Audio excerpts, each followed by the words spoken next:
It's been a while since I've done a video where I've asked how strong, hasn't it? Lots of talks about teams and what I consider underrated Pokemon in this series, but now it's time to ask, how strong are the gym leaders of Kanto? At first, you may not think that the gym leaders of a region are as interesting to gauge as, say, the Elite Four, but I disagree. When I think of a region, it's very often I think of the gym leaders and their cities rather than the Elite Four members. This is probably most true for Kanto. Even the most casual Pokemon fan that hasn't played a game in the series since 1999 or something can probably still name some of the gym leader typings and aces of Kanto in order. They're pretty iconic. To clarify before moving forward, we'll mostly be looking at the original incarnations of these gym leaders and their initial battles. I won't put you to sleep and go through every single mon and move, and try to get straight to what the impression is of each gym leader. I'll also try to keep in-universe strength in mind. But before we get into it, Mystic reads. Now let's get into it. So of course, we're gonna start with Brock, which makes me question, who is the most famous gym leader in the franchise? Certainly Brock has to be pretty high up there, though some might pick out Misty or Whitney instead. Anyway, Brock in Gen 1 is essentially the first roadblock players face if they chose Charmander, or if they chose Yellow and can only have Pikachu as their starter. This is of course because both of his Pokemon are rock and ground, and since Charmander was a very popular choice, Brock is actually remembered as being a strong first gym leader by many. If you chose Squirtle or Bulbasaur though, you just walked over him. He's easier for Charmander users in the remix. So if that version is your first impression, you may not have any interesting memories of Brock in the games. So, is he strong? Well, he's the first gym leader, so he's intentionally designed to be simpler than others. In the Johto games, he does have a way better team that includes both Kanto fossil Pokemon, but some people prefer to analyze and judge his impact in the original Kanto games. But ultimately, it's just a Geodude and Onix. Scary if you're starting with Pikachu and are new enough to the series to not actually have a fighting type attack with you, but otherwise, it's very basic. That being said, he's definitely more remembered as a challenge in spite of this by some fans, especially in comparison to a gym leader like Falconer. Personally, I think he's probably just holding back if you want to justify his original team or something. My opinion, of course, is a bit biased. I love Brock. Who doesn't love Brock? Next up is Misty, the second gym leader you'll encounter in Kanto. It's another one that's clearly meant to be an early game, more beginner-based battle with only two Pokemon, Staryu and Starmie. Now, Starmie is an excellent Pokemon, but it's missing Psychic Stab, which makes it less unique in her hands. Actually, even in Gen 2, Misty, even with her higher level team, won't give her Starmie Psychic Stab, which is a little weird. It's not until the rematch team in the Johto remix where that'll happen, which is a pretty solid team overall as you would expect for a rematch in a game that isn't mainly about Kanto. But yeah, there's obviously going to be a trend here of these early gyms being pretty basic for good reason. That being said, the Starmie being level 21 was pretty high for this point of the original Red, Blue, and Yellow games, and it at least had Water Stab where Brock's Pokemon had no stab attacks. So our gym leaders are making a logical process in difficulty, even this early on in the franchise as expected. It's worth pointing out that while Brock and Misty are good battlers in the anime, it's not the primary highlight of their characters, so it's hard for me to want to say too much in that regard. Though her age isn't clear in the games, she's clearly younger than the other gym leaders. And overall, the games are what I'm sticking to mainly for this video like usual. So let's move on to our third gym leader. Lieutenant Surge steps it up by having 3 Pokemon in both Gen 1 and its remake in Gen 3. However, between Voltorb, Pikachu, and Raichu, his ace Raichu is the only one people tend to remember. Like in the anime, it's actually his only Pokemon in the Yellow version all the way up at level 28. It also gets a complete 4 moveset, but I definitely think it should have had Thunder Wave over Growl, especially with how good Paralysis feels to put on the target in Gen 1. It's hard to say which version of Lieutenant Surge is better between Fire Red and Leaf Green or Yellow, but either way, he's the strongest so far as in-game stuff goes. Lieutenant Surge himself is no joke either. The guy was a commanding officer in the military and a war veteran. Definitely one of the toughest and most respected guys in the region.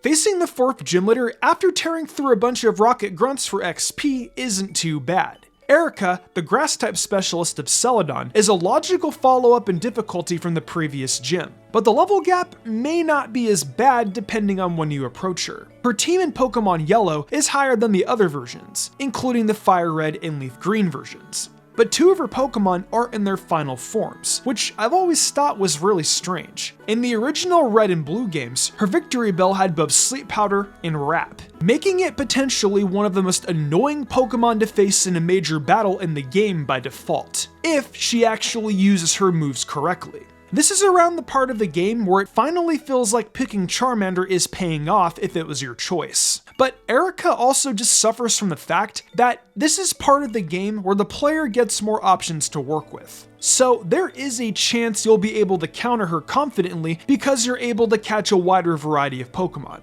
Because of this, it does feel like earlier gym battles probably gave more players trouble. Still, Erica is a competent gym leader, and while I'm not really factoring their teams in the Gen 2 games much at all, I will say I love the inclusion of both Jumpluff and Blossom in the Johto games. 2 very underrated choices that suit her perfectly. Moving over to Fuchsia City, we get to fight the top tier ninja of Kanto, Koga. And this is a really interesting one to talk about, because his team is completely different in Yellow compared to Red and Blue. If you look at his Red and Blue team here, it almost looks like just some stereotypical Team Rocket team or something. I don't know, I've never liked it. Then you look at his Yellow team. He has 3 Venonats with some very interesting movesets, and a Venomoth as his ace, clearly inspired by the anime, like a lot of things in Yellow. And I think it actually fits his personality better. But the wild thing about Koga in Yellow is how insanely high leveled his Pokemon are. His Venomoth is level 50 for some reason. It's not even that high in the Let's Go games. This was always funny whenever people chose Yellow for Randomizer Nuzlockes, where this level spiked Pokemon could end up being something way more dangerous, like a Lapras or Snorlax. Anyway, yeah, in Yellow, Koga is pretty powerful. It's almost like they were preparing the fanbase to accept the fact that he was about to become an Elite Four member in the next generation. I just wish his Pokemon were a bit more diverse, and being a poison-themed gym isn't exactly an amazing typing to go by in Gen 1. That being said, he's clearly supposed to be one of the best trainers in all of Kanto in universe, maybe even canonically the most skilled before joining the Elite Four. Though, if it's not him, then it could be the next gym leader, Sabrina. Sabrina is one of the most popular gym leaders in the region, and one of the most formidable. What even is there to say? It's a psychic-centric team in Gen 1. Enough said, man. Once again, it's the team in Pokemon Yellow that's a way higher level than the Red and Blue team. But unlike Koga, where he has the same amount of Pokemon, she only has 2. And yeah, you're thinking, no wait, she has 3. But her Aber in Yellow is just there to lower your accuracy and nothing else. It has no other moves but Flash. But still, Kadabra and Alakazam are at a whopping level 50. Koga was so over-leveled, they didn't even bother increasing Sabrina's level in Yellow past his Venomoths. Her team is, however, more complete in Red and Blue and their remakes. They're just not as over-leveled. Alakazam is one of the best Pokemon in Gen 1, and unlike Starmie, who I would consider about as good, Sabrina's Alakazam will have a way better set of moves. She's way harder than Koga in most of the Kanto games. The exception would be Yellow, but only because you're going to be lower leveled against him than Sabrina. And even then, you may still find Sabrina tougher. There's a reason she remains one of the most respected gym leaders. Unfortunately, Blaine has a tough act to follow, while also specializing in a typing that isn't exactly a problem to deal with in Gen 1. But even if you're looking at the remakes in Gen 3, it's hard to be as scared of Blaine as you would be of Sabrina. Like, it really doesn't help when everyone has a water type in their party, especially this far in the game. I also feel like the movesets for his Pokemon aren't always the greatest. Yellow is somewhat of an exception, since Arcanine and Ninetales will have the more reliable Flamethrower, and Arcanine will also have Fire Blast along with it. Kind of surprised he doesn't have Magmar in Yellow, like his anime counterpart, at least not until Gen 2. Blaine is fine. It sounds like I'm being hard on him, but there's not too much else to say.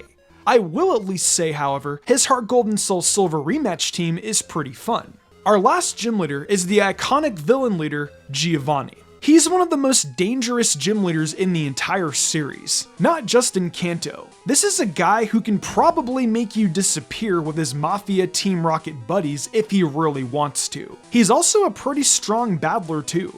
Giovanni is a pretty unique case amongst the other gym leaders, in that you battle him a few good times before you finally face him for your final badge in Viridian City. While his team is good in red and blue, the lack of Earthquake on literally all of his ground types is absolutely terrible. In yellow, and later on in the Fire Red and Leaf Green remix, this is rectified. Even his Let's Go team uses Earthquake, despite not using 4 moves on most of his Pokemon. He also replaces his Rhyhorn in yellow with Persian, which, while is not a ground type, is a really good Pokemon in Gen 1, so I think it's an improvement. His ace is still Rhydon, so nothing is lost there. This is a really solid 5 Pokemon team in yellow and in the remakes. You may not have as much trouble since you're not as likely to be underleveled as certain fights that come before and after, but I think this is the best, most complete gym leader team otherwise, which does make sense since he's the final gym leader. So, depending on the versions you're playing, I'd say the top 3 gym leaders in Kanto are Giovanni, Koga, and Sabrina. The others are all respectable and fill their role in the game as they should, of course, but those 3 come to mind when I think of the most challenging Kanto has to offer. But again, this will vary depending on the version. Koga in the original Red and Blue games and even the remix that came in Gen 3 just isn't as exciting as his Let's Go and Yellow teams. So I may put Blaine in his spot in that case instead, since his team is fairly complete compared to the earlier trainers. Or maybe even Brock if you started with Charmander in Gen 1, or if you're playing Yellow, since you need to prepare yourself well for that. Now here's the question. How strong are they collectively? I think overall, for the first batch of gym leaders, they're actually very formidable, and are definitely above certain other regions we'll cover eventually. Your impressions, however, will vary, depending on the version of the Kanto games you play. For the most part, I stuck with the original versions, but I think the underlying result, at least between the originals and the remakes that came in Gen 3, aren't too different overall. It's just certain individual leaders that will become either easier or harder than each other. There's also the fact that even though you're more likely to be outmatched level-wise in Gen 1, the AI is way better in 3. So everyone's experience in these battles will be unique.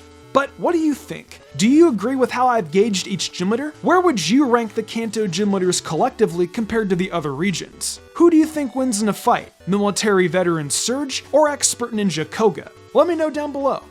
Hey guys, thanks so much for watching my content. With Scarlet and Violet DLC on the way, we have a lot to be excited for. Not just that though, but I've got a bunch of other cool series planned throughout the year that I'm sure you guys will love. If you want to support my other forms of content, over on Mystic Reads, I read fanfics. One of them right now is Road to be a Pokemon Master Kanto Edition, where Ash and Sabrina start from the very beginning and journey through Kanto together. On Mystic Umbreon Shorts, I do other exclusive Pokemon content such as Pokemon Facts, and on Saturdays I upload my top 5 favorite Pokemon of the type. Anyways, thank you so much for watching, and I hope you have an excellent day.